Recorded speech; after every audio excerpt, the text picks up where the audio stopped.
How to create a new product. We are on the overview page now. Click on Create a new product in the top right-hand corner of the product field. I want to analyze the product carbon footprint for an electric water kettle.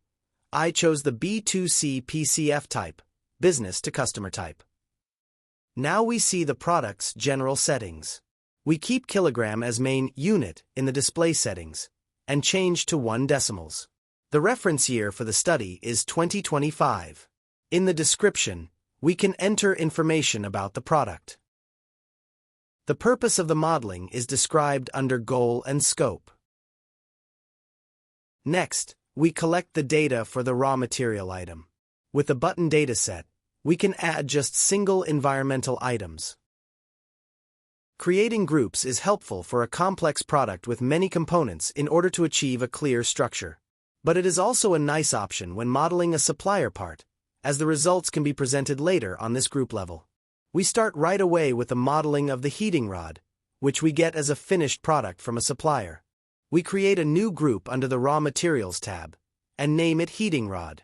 Now I select the material. The heating rod is made of chromium steel. We type chrome in our Smart Search and select the right material, and click on Create. The dataset opens and I can add the amount of material. We can also customize the unit to match our modeling needs. Within the dataset window, the data entered is simply saved by pressing the Enter key. We jump back to the heating rod via the blue path. In the same way, we can add additional materials, processes, packaging and transports that are required for the manufacture and procurement of a supplied part. To our life cycle phase raw materials, we can jump back via the blue path, or with the tag on the left sidebar.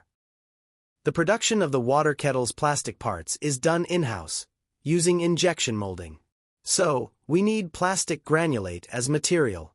We directly add the material by adding a new dataset. Via Smart Search we can look for poly, or PP. If we are not sure about the dataset, we can jump to the detailed description on the ECOInvent homepage via the provided link. The link to the detailed description can be also found under the 3 dots. Just select Environmental Information.